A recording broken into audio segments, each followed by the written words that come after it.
तो वेलकम है दोस्तों। पलामू जिला चौकीदार की वैकेंसी आ चुकी है 155 सीटों में और इसका लास्ट डेट जो है आप सभी को मालूम है कब है। 155 है यार, 115 लिख देता हूँ। 20 जुलाई 2024, ठीक है। और अगर आप इसमें अप्लाई करना चाहते हैं तो फॉर्म कैसे अप्लाई कीजिएगा वो इस वीडियो में हम लोग जानने वाले हैं। इससे पहले हम लोगों ने 2 वीडियो अपलोड कर चुका है। एक डिटेल इसके इन्फॉर्मेशन के बारे में, नोटिफिकेशन का। दूसरा हमने वीडियो डाला है बीट संख्या के बारे में, ठीक है। और तीसरा ये वीडियो हमारा है फॉर्म अप्लाई करने के बारे में कि आप फॉर्म यहाँ पे कैसे अप्लाई कर पाएंगे, ठीक है। तो चलिए शुरू करते हैं। और 20 जुलाई से पहले आपको ये फॉर्म भरना होगा। फॉर्म सबसे पहले ऑफलाइन है। यहाँ पे पॉइंट नंबर 10 में बोला गया है आवेदन करने की प्रक्रिया के बारे में, ठीक है। क ख ग करके बताया गया।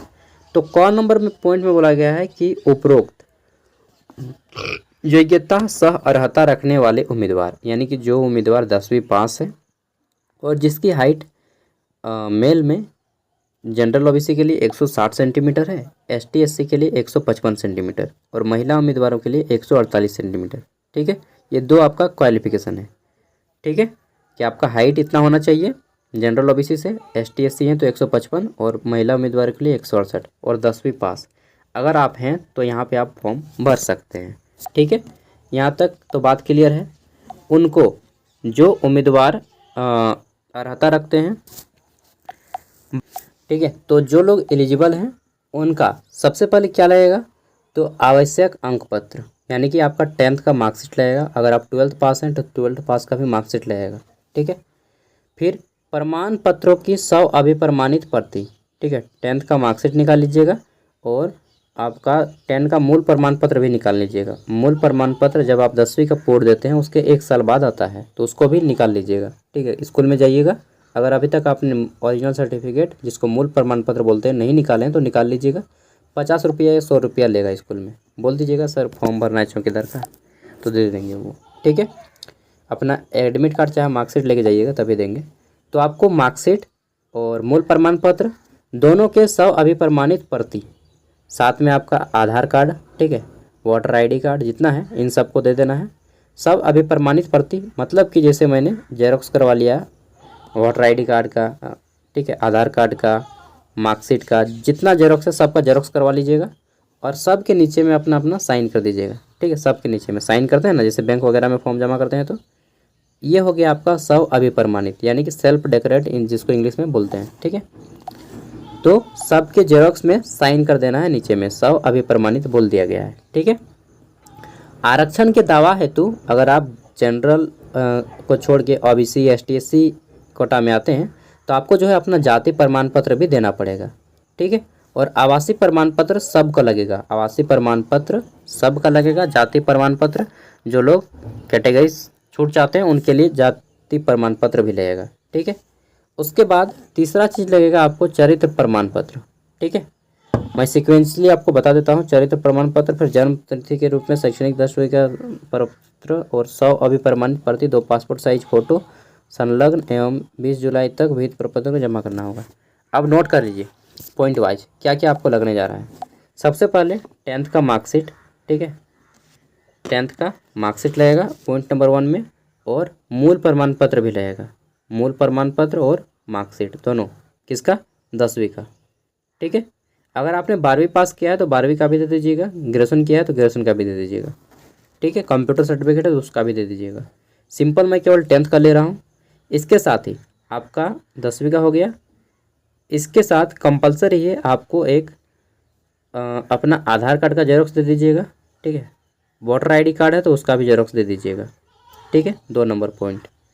तीसरा पॉइंट यहाँ पे 10th का मार्कशीट, मूल प्रमाण पत्र, आवासीय हो गया, आवासीय दे दीजिएगा, आवासीय प्रमाण पत्र सभी के लिए, ठीक है। अगर नहीं है तो तत्काल से बनवा लीजिएगा। जाति प्रमाण पत्र उनके लिए लगेगा जो लोग इससे हैं, मतलब एसटी एससी ओबीसी से हैं, ठीक है, तो उनका जाति प्रमाण पत्र भी लगेगा। चौथा लगेगा आपका चरित्र प्रमाण पत्र, कैरेक्टर सर्टिफिकेट। और ये चरित्र प्रमाण पत्र आप अपने थाना जाइएगा, पुलिस स्टेशन में, ठीक है, वहाँ पे बोलिएगा सर मुझे कैरेक्टर सर्टिफिकेट बनाना है, तो वो आपको दे देंगे, ठीक है। फॉर्मेट आपको थाना में ही मिल जाएगा, जो फॉर्म होता है फॉर्म का फॉर्मेट, ठीक है, वो आपको थाना में ही मिल जाएगा कैरेक्टर सर्टिफिकेट का। और सबसे साइन करवा के करा लीजिएगा। बोल दीजिएगा सर चौकीदार की वैकेंसी है तो आप हम कैरेक्टर सर्टिफिकेट बना दीजिए, ठीक है। वो साइन कर देंगे। SI वगैरह कुछ होते हैं, सब इंस्पेक्टर या मतलब जो भी इंचार्ज होगा वो आपको साइन कर देंगे, बोल देगा कि ये जो अभ्यर्थी है किसी प्रकार का इसमें आपराधिक मामला दर्ज नहीं है, कुछ इस तरह से लिख के देते हैं। ठीक है, और इन सभी के साथ आपको 2 गो फोटो भी लगेगा। ठीक है, नोट कर लिए होंगे सब कुछ। कितना लगेगा? 2 कॉपी फ़ोटो। और जितना मैंने डॉक्यूमेंट्स बताया उन सभी का जेरोक्स के नीचे में आप यहाँ पे साइन कर दीजिएगा। ठीक है, ये हो गया, साइन कर दीजिएगा। और इसको 20 जुलाई से पहले, 20 जुलाई 2024 से पहले आपको स्पीड पोस्ट करना होगा। ठीक है, बोला गया है कि 20 जुलाई 2024 के बाद प्राप्त आवेदकों को विचार नहीं किया जाएगा, इसलिए उससे पहले करना है। और यह निबंधित डाक बोला गया है। निबंधित डाक मतलब होता है दोस्तों स्पीड पोस्ट, यानी कि रजिस्टर्ड डाक। ठीक है, आगे देख लेते हैं। तो फिर हमारा है ख नंबर पॉइंट में बोला गया है कि किसी अन्य कार्यालय में आवेदन जमा करने पर आवेदन नहीं लिया जाएगा। तो आपको कहाँ पे जमा करना है, वही अभी मैं बताऊंगा एड्रेस, उसी एड्रेस पे। फिर बोला गया है कि आवेदन को बंद लिफाफे पर स्पष्ट रूप से विज्ञापन संख्या एवं पद का विवरण अंकित कर केवल निबंधित डाक यानी कि स्पीड पोस्ट से भेजना जाएगा। किसी भी स्थिति में हाथों हाथ स्वीकार नहीं किया जाएगा, केवल और केवल स्पीड पोस्ट से लिया जाएगा। ठीक है, फॉर्मेट मैं अभी आपको दे रहा हूँ। ठीक है, वहाँ से निकाल लीजिएगा। और साथ में बोला गया है कि परीक्षा शुल्क के संबंध में अनारक्षित यानी कि जनरल कोटा और OBC कोटा और साथ ही EWS अन्य पिछड़ा वर्ग जो है, ठीक है, इसके लिए आपको कितना देना पड़ेगा? तो 200 रुपया का देना पड़ेगा। किस में पैसा भरिएगा? नहीं नहीं नहीं, बता रहे हैं। एवं ST SC कैंडिडेट को 100 रुपया देना पड़ेगा। ठीक है, महिला हो या पुरुष हो सबका यही दाम रखा गया है। बोला गया है कि आपका जो है भारतीय पोस्टल ऑर्डर, ठीक है, भारतीय पोस्टल ऑर्डर या बैंक ड्राफ्ट जो उपयुक्त पलामू के पदनाम से होगा। तो आपको जो है पोस्टल ऑर्डर करना है। ठीक है, पोस्ट ऑफिस में जाइएगा, बोलिएगा ना कि 200 रुपये का मुझे पोस्टल ऑर्डर चाहिए, तो आपको करा देंगे। चाहे बैंक ड्राफ्ट, आप डिमांड ड्राफ्ट अगर बना पाइएगा, ठीक है, तो वो अच्छा है। चाहे पोस्टल ड्राफ्ट, मुझे तो लगता है पोस्टल ड्राफ्ट ही ज़्यादा अच्छा रहेगा आपका। ठीक है, तो जो आपको अच्छा लगे, बैंक ड्राफ्ट चाहे पोस्टल ड्राफ्ट, आपको बना लेना है। 200 जिसको लगेगा 200 का, जिसको 100 लग रहा है उसको 100 का। ठीक है, और किसके नाम से, तो वहाँ पे नाम पूछा जाएगा कि किसके नाम से आप ये जमा करेंगे। तो पलामू, ठीक है, उपायुक्त पलामू लिखिएगा, उपायुक्त पलामू, चाहे deputy commissioner Palamu, DC Palamu. ठीक है, उपायुक्त का फुल फॉर्म होता है DC डेप्यूटी कमिश्नर पलामू। ठीक है, तो नाम पूछा जाएगा तो लिखिएगा उपायुक्त पलामू इसके नाम से। ठीक है, यहाँ पे इनको कोटेशन करना चाहिए था लेकिन नहीं किया है, जो भी है गलत किया थोड़ा सा। ये उपायुक्त पलामू के नाम से आप कीजिएगा। P हो गया। आगे देख लेते हैं। तो हमारा नेक्स्ट पॉइंट में बोला गया अंगा नंबर में कि परीक्षा की तिथि दैनिक स्थानीय समाचार पत्र के माध्यम से आपको दिया जाएगा। ठीक है, तो आपको न्यूज़पेपर पढ़ना होगा पता चलिए जाएगा किसी न किसी माध्यम से। अब आपको भेजना कहाँ पे है, एड्रेस। ठीक है, तो ये है आपका एड्रेस, उपायुक्त पलामू का कार्यालय, जिला चौकीदार शाखा पलामू समरणालय भवन, ब्लॉक A, पिन कोड आपका इतना रहेगा। ठीक है, इस एड्रेस पे आपको भेजना है। पता ऐसा ही लिखना है, पता जैसा यहाँ पे लिखा है पता, वैसे ही आपको लिफाफे में लिखना है। पता उपायुक्त पलामू का कार्यालय, जिला चौकीदार शाखा पलामू समरणालय ब्लॉक भवन A, पिन कोड इतना है। ठीक है, 822101 झारखंड। जैसा जैसा लिखा है एकदम वैसा वैसा अंकित कर दीजिएगा। फिर बोला गया है कि उक्त विज्ञापन में निहित शर्तें सरकार के आदेश अनुसार मान्य न्यायालय के से प्रभावित होगा। अगर कुछ बोला जाता है फ्यूचर में तो वो भी माना जाएगा। ठीक है, और सभी का साइन भी है, देख लीजिए यहाँ पे। अब देख लेते हैं तो फॉर्म कैसे भरना है। यहाँ पे सबसे पहले ये पेज नंबर 6 और पेज नंबर 7, ये 2 पेज में आपका जो है फॉर्मेट है। पेज नंबर 6 और 7 को आपको डाउनलोड कर लेना है। ठीक है, डाउनलोड करके निकाल लेना है। चलिए देखते हैं। तो चौकीदार के हेतु विहित आवेदन प्रपत्र, सबसे पहले बोला गया है कि आवेदन पत्र जमा करने की अंतिम तिथि 20 जुलाई 2024 है। यहाँ पे आपको अपना एक फ़ोटो साटना है। ठीक है, और फोटो में इस तरह से साइन कीजिएगा, सॉरी यहाँ से साइन करना शुरू कीजिएगा। ये आपका जो है नाम नीचे से साइन करना शुरू कीजिएगा, कागज़ से लेकर के फ़ोटो तक इस तरह से ऊपर चढ़ा दीजिएगा। जैसे मेरा नाम सागर साहब है तो मैं यहाँ पे सागर साहब इस तरह से लिखूँगा, आधा कागज़ में और आधा फ़ोटो में। ठीक है, ये हो गया आपका 100 अभिप्रमाणित। फिर सेवा में जिला दंडाधिकारी सह उपायुक्त पलामू, गृह जिला का नाम पलामू भरिएगा यहाँ पे, ठीक है। फिर यहाँ पे अंचल का नाम भरिएगा, जो भी आपका अंचल है, जैसे नीलाम्बल, पीताम्बरपुर, जो भी आपका अंचल का नाम है वो अंचल का नाम यहाँ पे भर दीजिएगा। आवेदित बीट क्षेत्र का नाम, ठीक है, बीट क्षेत्र का नाम भर दीजिएगा। सपोज दैट यहाँ पे ये आपका बीट क्षेत्र में दिखा देता हूँ, ये आपका बीट क्षेत्र का नाम जो पूछा जाएगा उसमें आपको अपना ये भर देना है, बीट का नाम, ठीक है। बीट क्षेत्र का नाम मतलब बीट का नाम, और बीट संख्या मतलब ये वाला जो 2/1, 2/2, 2/3 सबका अलग अलग लिखा है वो यहाँ पे भरिएगा, ठीक है। तो बीट क्षेत्र का नाम में बीट का नाम दीजिएगा जो भी नाम है, और बीट संख्या में बीट संख्या जो भी है, जैसे 1/2 है तो 1/2 लिखिएगा, 2/4 है, जितना भी है, 8/5 है तो 8/5, तो वो बीट संख्या देना है। फिर आपको अपना गांव का नाम बताना है, ठीक है। फिर आपको अपना थाना का नाम बताना है, ठीक है। ये हो गया। उसके बाद पॉइंट नंबर 1 में अभ्यर्थी का नाम बड़े अक्षरों में, तो सबसे पहले आपको हिंदी के बड़े आराम से लिखना है, ठीक है। अंग्रेजी में लिखना है, फिर आपको अंग्रेजी के कैपिटल लेटर में लिखना है बड़े अक्षरों में। फादर का नाम लिखना है, पिताजी का नाम अपने हिंदी में, अंग्रेजी के बड़े अक्षरों में, ठीक है। जन्म तिथि अंकों में लिखना है, और अंकों में इस तरह से, किसी का जैसे 1/1/2001 है तो 1 फिर डैश 1 फिर डैश 2001, इस तरह से आपको अंकों में लिखना है। अब यहाँ पे आपको शब्दों में लिखना है, ठीक है। तो शब्दों में जैसे 1 जनवरी, ठीक है, इस तरह से लिखना है। 2001 इस तरह से आपको भरना है, ठीक है, शब्दों में। और कोशिश कीजिएगा ब्लैक पेन या ब्लू पेन का प्रयोग करें, ठीक है। और फिर आपको यहाँ पे 1 अगस्त 2023 के आधार पे आपको उम्र निकालना होगा। उम्र कैसे निकालिएगा, तो यहाँ पे लिखिएगा 01 8 दिया है ना, 8 2023, ये आप इस तरह से लिख लीजिएगा। किसी का डेट ऑफ बर्थ जैसे 1/1/2021 है तो 1 यहाँ पे 1/2001 है, ठीक है। तो अब इसको माइनस कर दीजिए, आराम से माइनस करते जाइएगा, ठीक है, सब कुछ आ जाएगा। सबसे पहले आपको क्या माइनस करना है, तो सबसे पहले आप माइनस कर लीजिएगा। वैसे तो यहाँ पे सब माइनस लगभग हो ही जाएगा ना, हाँ। तो माइनस कर लीजिएगा इस तरह से। सबसे पहले आपको यहाँ पे माइनस करना है ईयर को, ठीक है, ईयर माइनस कर दीजिएगा। तो यहाँ पे जैसे मैं करके दिखा रहा हूँ, यहाँ पे हमारा आ जाएगा 2, ये 2, ठीक है, 2 3 में 1 गया तो 2, 2 में 0, ये हमारा इधर 0 0 आ जाएगा, सब 0 0, ठीक है। इधर आ गया हमारा 7, ये हमारा 7 आ गया, और इधर आ गया हमारा 0, यानी कि 22 वर्ष 7 महीना हो रहा है इसके आधार पे, ठीक है, और एक भी दिन नहीं हो रहा है।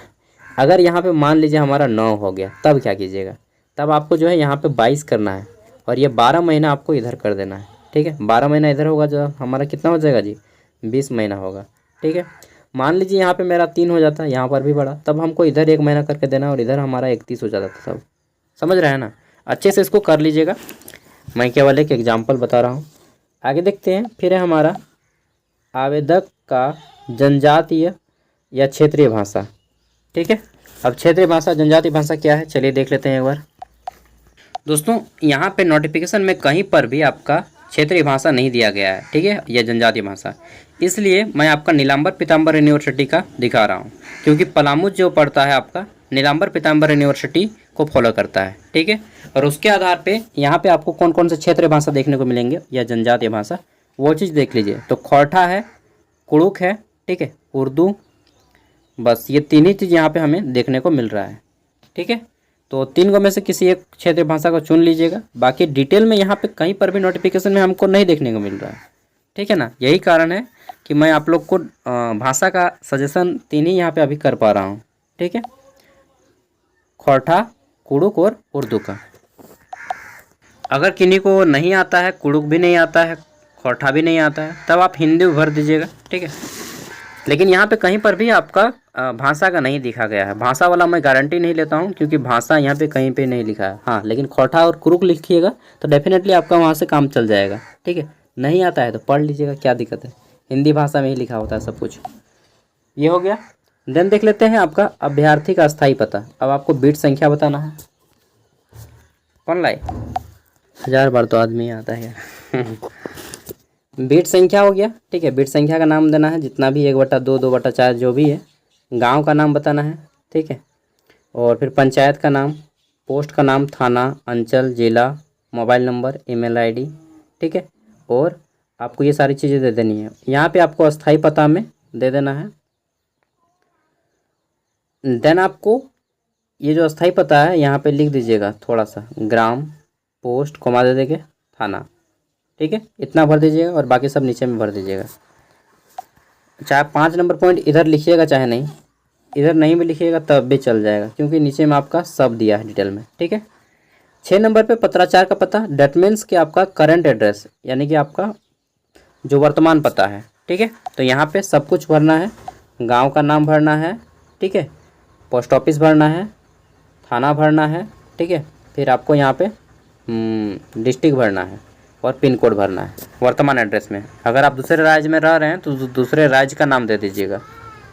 7 नंबर पॉइंट है आपका आवेदित पद का नाम, चौकीदार पहले से लिखा है। फिर है आपका शरीर पर 2 पहचान निशान बताना है। तो किसी का नाक में तिल होता है, किसी का होंठ में, ठीक है। किसी के कहीं कहीं पे निशान होता है, वो 2 चीज़ आपको दे देना है। कहीं पे अगर गले का निशान, कटा हुआ निशान, जला हुआ निशान, वो दे देना है, 2 को लिख देना है, ठीक है। नाक पर तिल, ठीक है, गले पे जले का निशान, इस तरह से। सर पे फटा हुआ निशान आगे देख लेते हैं। 9 नंबर पे हमारा अभ्यर्थी की ऊंचाई सेंटीमीटर में, आपका कितना हाइट है वो सेंटीमीटर में देना है। सपोज दैट जैसे मेरा हाइट बहुत कम है, मेरा हाइट है 159 सेंटीमीटर, ठीक है। तो मैं यहाँ पे इस तरह से लिख दूँगा। मैं झारखंड पुलिस का फॉर्म वगैरह कुछ नहीं भर पा रहा हूँ, कोई बात नहीं। चलिए, शैक्षणिक योग्यता, ठीक है। यहाँ पे आपको देना है शैक्षणिक योग्यता, और इसमें आपका जो है मैट्रिक में सबसे पहले यहाँ पे बोर्ड का नाम देना है। क्या लिखिएगा बोर्ड में, यहाँ पे लिखिएगा जैक रांची, ठीक है। ऐसा लिख दीजिएगा JSC रांची, ठीक है। इस तरह से लिख दीजिएगा जैक रांची। अगर CBSE से किए हैं तो CBSE पर डाल दीजिएगा।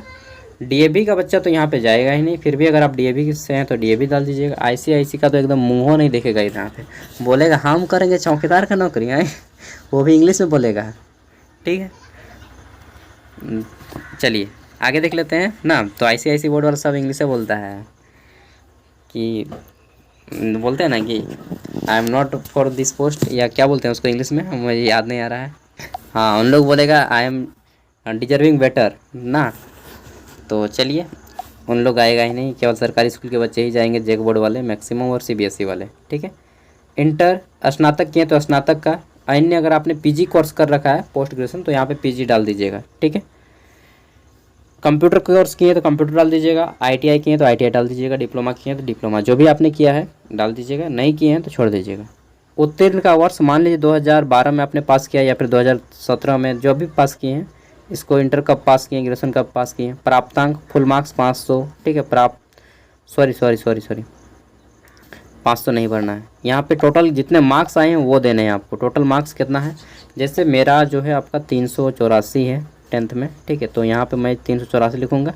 यहाँ पे परसेंटेज लिखना आपका, जितना परसेंटेज हो रहा है वो परसेंटेज लिख के इस तरह से कर देना, प्रतिशत का साइन, ठीक है। उसी तरह से आपका सेम इंटर में भरना है, उसके बाद ग्रेजुएशन में भरना है, और अन्य अगर किए तो उसमें भी डाल देना है, इस तरह से, ठीक है। फिर आपका अभ्यर्थी का जेंडर, इसको नहीं बोलूँगा यार ना। तो अभ्यर्थी का जेंडर, आप मेल है फीमेल है जो भी है उसको यहाँ पे लिख देना है। जैसे पुरुष है तो पुरुष लिख दीजिएगा, ठीक है। आगे देख लेते हैं। 12 नंबर पे बोला गया है कि अभ्यर्थी के जाति का श्रेणी, आप किस कैटेगरी से हैं, ठीक है। तो यहाँ पे अनुसूचित जनजाति, जो भी कैटेगरी है आपका उसको यहाँ पे लिख देना है। जैसे यहाँ पे पिछड़ा वर्ग लिख दीजिएगा, ठीक है। ये पिछड़ा वर्ग और अत्यंत पिछड़ा वर्ग, इसमें क्या डिफरेंस है बता देता हूँ। ये अत्यंत पिछड़ा वर्ग है आपका BC1, और पिछड़ा वर्ग है आपका BC2, ठीक है। देन है आपका 13 नंबर, आरक्षण हेतु अन्य कोई दावा, जैसे अगर आप दिव्यांग हैं तो आपको कुछ परसेंट यहाँ पे शायद 4% छूट दिया जाएगा। आदिम जनजाति हैं तो कुछ परसेंट छूट दिया जाएगा। खेल कोटा के लिए 2% छूट है, ठीक है। मतलब कुल 155 का 2%, ठीक है। तो लगभग 3-4 गो सीट हो जाएगा। 3 गो या 4 गो सीट खेल कोटा के लिए आरक्षित है। दिव्यांग के लिए 4% आरक्षण है। आदिम जनजाति वाला मालूम नहीं है कितना परसेंट है, लेकिन है, कुछ छूट है, ठीक है। फिर आपका आवासीय प्रमाण पत्र संख्या यहाँ पे डाल दीजिएगा। निर्गत करने की तिथि, आवासीय प्रमाण पत्र संख्या जानते हैं ना, वहाँ पे लिखा होगा। चलिए थोड़ा सा दिखा देते हैं आपको। जैसे देखिए यहाँ पे मैं दिखा रहा हूँ, यहाँ पे लिखा है आपका प्रमाण पत्र संख्या सर्टिफिकेट नंबर, ये आपका आवासीय प्रमाण पत्र संख्या रहेगा। ठीक है, ये आपको डाल देना है यहाँ से JHLRCO। CO मीन्स कि आपका CO से बना है। ठीक है, यहाँ से पहचान सकते हैं, वो इस तरह से डाल देना है सब पूरा 45 तक। उसके बाद निर्गत करने की तिथि, जारी करने की तिथि आपका यहाँ पे लिखा होगा। ठीक है, इशू डेट क्या है ना कि अगर ऊपर में नहीं रहेगा तो ये यहाँ पे रहेगा नीचे में। ठीक है, इस तरह से। चलिए समझ गए, दिखा दिए आपको डिटेल में। चलिए अब आगे बढ़ते हैं। उसी तरह से आपको जाति प्रमाण पत्र भर देना है। यहाँ पे जाति प्रमाण पत्र संख्या, निर्गत करने की तिथि, परीक्षा शुल्क। ठीक है, आप किस में दे रहे हैं, पोस्टल ऑर्डर अगर कर रहे हैं तो उसको टिक लगाइएगा, ड्राफ्ट बैंक कर रहे हैं तो उसको टिक, मतलब टिक नहीं लिखना है, यहाँ पे लिख देना है पोस्टल ऑर्डर। ठीक है, बैंक ड्राफ्ट कर रहे हैं तो बैंक ड्राफ्ट, जो भी है यहाँ पे आपको संख्या का दे देना है। उसका संख्या रहता है, सबका एक नंबर रहता है। ठीक है, पोस्टल ऑर्डर का भी नंबर रहता है और बैंक ड्राफ्ट का भी एक नंबर रहता है। तो उस नंबर को आपको यहाँ पे टिक लिख देना है। और जैसे मैंने पोस्टल ऑर्डर किया तो पोस्टल ऑर्डर को मैं टिक लगा दूंगा। ठीक है, सही टिक कर दूंगा उसके सामने में। आगे देख लेते हैं। तो फिर आपका दिनांक, किस डेट को आपने किया है उस डेट को दे दीजिएगा। ठीक है, एक जनरेट डेट होता है, जनरेट डेट दे दीजिएगा। 17 नंबर है कि क्या अभ्यर्थी पूर्व में अवैतनिक रूप से कार्यरत विमुक्त तथा माननीय उच्च न्यायालय न्यायाधीश से आच्छादित है एवं उम्र संबंधी छूट एवं दावा के हकदार है, हाँ या नहीं। अगर आपने पूर्व में ये चपरासी का, सॉरी चपरासी बोलता हूँ यार, चौकीदार का काम कर चुके हैं, ठीक है, अवैतनिक बिना वेतन में, तो आपको यहाँ पे हाँ करना है। ठीक है, और नहीं किए हैं तो ना करना है, लेकिन आपके पास सर्टिफिकेट होना चाहिए, ऐसे नहीं काम चलेगा। 18 नंबर है कार्यानुभव प्रमाण पत्र लगेगा आपको। ठीक है, केवल माननीय उच्च न्यायालय के न्यायाधीश से आच्छादित अभ्यर्थियों के लिए, तो ये सब के लिए नहीं है, जिसको चाहिए उसको मालूम है कि किसके लिए है। ठीक है, अंतिम में है घोषणा, डिक्लेरेशन। यहाँ पे बोला गया है कि उपरोक्त सभी सूचनाएं मेरी जानकारी से सही हैं।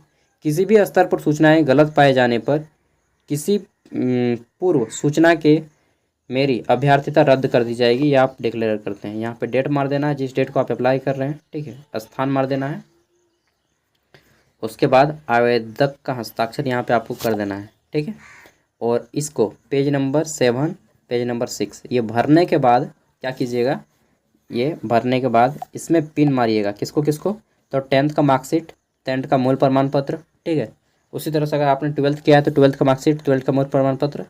ठीक है, पूरा शैक्षणिक योग्यता 10th 12th जहाँ तक किए हैं पढ़ाई, उसके साथ ही अपना आधार कार्ड का जेरॉक्स दे दीजिएगा, 10th का मार्कशीट, मूल प्रमाण पत्र, आधार कार्ड। ठीक है, वोटर ID कार्ड जेरॉक्स, ये 2 चीज़, आवासीय प्रमाण पत्र, जाति प्रमाण पत्र। ठीक है, आवासीय जाति हो गया। हाँ, चरित्र प्रमाण पत्र, कैरेक्टर सर्टिफिकेट, चरित्र प्रमाण पत्र। किसी को अगर नहीं मालूम है कि कहाँ से बनता है तो अपना थाना जाइएगा, वहाँ पे पूछिएगा तो बता देंगे वो, पुलिस स्टेशन। ठीक है, पुलिस स्टेशन का नाम में सुन के बहुत को डर लग जाता है ना जाइएगा, बोलिएगा सर मुझे कैरेक्टर सर्टिफिकेट चाहिए, और आपका फॉर्मेट जो है थाना के बगल अगल बगल में जो साइबर कैफ़े होता है वहाँ पे मिल जाएगा। ठीक है, चरित्र प्रमाण पत्र ये हो गया, 10th 12th। हाँ, और फोटो यहाँ पे एक को साट दीजिएगा, साइन कर दीजिएगा, और एक्स्ट्रा 2 को फोटो यहाँ पे भर दीजिएगा। इन सभी को जितना भी है इन सभी का जेरॉक्स करवा लीजिएगा, और जेरॉक्स के नीचे में साइन कर दीजिएगा। सपोज दैट ये मेरा 10th का मार्कशीट है, यहाँ पे नीचे में मैं साइन कर दूंगा। जितना जेरॉक्स दीजिएगा सब के नीचे में साइन रहेगा। ठीक है, इन सभी को एक साथ पिन मारिएगा यहाँ पे इस तरह से, और पिन में क्या कीजिएगा, एक लिफाफा लीजिएगा, बोल दीजिएगा मुझे स्पीड पोस्ट करना है, लिफाफा दीजिए। किसी भी बुक दुकान में मिल जाएगा आपको लिफाफा। ठीक है, लिफाफा को सब भर दीजिएगा, यहाँ पे जितना भी है आपका डॉक्यूमेंट सबको यहाँ पे भर देना है मोड़ के। ठीक है, फोल्ड करके इस सभी डॉक्यूमेंट्स को, और 2 कॉपी फ़ोटो को भी यहाँ पे भर देना है। ठीक है, भरने के बाद क्या करना है आपको, लिफाफा में मैं बता देता हूँ। और वो जो आपका ये बैंक ड्राफ्ट वाला है या पोस्टल ड्राफ्ट, उसको भी इसमें भर देना है। ठीक है, और यहाँ पे भरने के बाद इसको पैकेट बंद कर दीजिएगा, यहाँ पे लिख दीजिएगा सेवा में प्रेषक करके। ठीक है, और एक तरफ आपका एड्रेस रहेगा, इस तरह से साइनिंग मार दीजिएगा, एक तरफ आपका एड्रेस रहेगा, और एक तरफ जो है जहाँ से भेज रहे हैं आवेदित पद का नाम लिखेगा, आवेदित पद का नाम, बीट संख्या यहाँ पे। ठीक है, आवेदित पद का नाम, बीट संख्या, और फिर यहाँ पे क्या क्या लिखना है यार, और नीचे में एड्रेस रहेगा, कहाँ का एड्रेस वो मैं बता देता हूँ थोड़ा सा डिटेल में। ठीक है, हाँ, कहाँ गया, यहीं पे बोला गया है कि प्रमाणित आरक्षण का दावा करने हेतु प्रमाण पत्र, जन्म तिथि, फोटो संलग्न हो और दिनांक, आवेदक को अपना विचार निरस्त कर दिया जाएगा। लिफाफा, हाँ ये देखिए यहाँ पे बोला गया है कि बंद लिफाफे पर स्पष्ट रूप से विज्ञापन संख्या, ये आपको यहाँ पे लिखना है। इस तरफ से जो लिखिएगा सेवा में प्रेषक करके, एक तरफ अपना एड्रेस, यहाँ पे अपना एड्रेस भर दीजिएगा और यहाँ पे प्रेषक करके जो लिखिएगा इसमें आप लिखिएगा सबसे पहले विज्ञापन संख्या, ठीक है। यहाँ पे विज्ञापन संख्या, पद का नाम चौकीदार, ठीक है। देन आपको लिखना है अंकित कर केवल निबंधित डाक से भेजना, और यहाँ पे बिट संख्या लिख दीजिएगा, ठीक है। विज्ञापन संख्या, आवेदित पद का नाम लिखिएगा चौकीदार, और यहाँ पे बिट संख्या भर दीजिएगा। बस ये 3 चीज़ भर के आपको एड्रेस यहीं पे डालना है, यही लिफाफे में ये एड्रेस देना है। पता कीजिएगा, जैसे ये लिफाफा है आपका, यहाँ पे पता लिखिएगा, पता, ठीक है। थोड़ा छोटा छोटा अक्षर में लिखिएगा, बहुत कुछ लिखना है आपको। पता लिख के पूरा एड्रेस यहाँ पे भर दीजिएगा। कौन सा एड्रेस यहाँ पे भरिएगा, तो यहाँ पे जो एड्रेस लिखिएगा वो लिखिएगा आपका ये वाला, यहाँ से उपायुक्त पलामू का कार्यालय, जैसा जैसा लिखा है एकदम हूबहू, चौकीदार शाखा पलामू समरणालय, ब्लॉक भवन ए, पिन संख्या इतना है, झारखंड। पूरा यहाँ पे आपको भर देना है इस तरह से, ठीक है। इतना डिटेल में समझाए हैं, इससे ज़्यादा डिटेल में और नहीं समझा पाऊँगा। एक और तो मैं आपको दिखा देता हूँ, ठीक है। मेरे पास नहीं तो मैं सिविल कोड वाला दिखा देता। आप सिविल कोड का अगर वीडियो देखिएगा, सिविल कोड का फॉर्म कैसे भरते हैं, तो उससे थोड़ा सा मिलता जुलता है, बाकी सब कुछ समझ गए हैं। और स्पीड पोस्ट करने के बाद आपको एक पर्चा मिलेगा, इस तरह से पोस्ट ऑफिस में पर्चा दिया जाएगा, ठीक है, ट्रैक करने का। वैसे आप ट्रैक नहीं कीजिएगा, मुझे मालूम है, ठीक है। तो ये आपका खर्चा इसमें लगभग कितना है, 300, 400, 500 रुपये खर्चा है, क्योंकि भाग दौड़ है, जेरोक्स है, 200 रुपया इधर जाएगा आपका, 100 रुपया का मान के चलिए, 50 रुपया का जेरोक्स जाएगा, और चरित्र प्रमाण पत्र बनाने में लगभग 100-150 रुपये लगेगा, ठीक है। मूल प्रमाण पत्र जिसका नहीं है 10th का वो निकालिएगा तो उसमें आपका लगभग 100 रुपया लगेगा।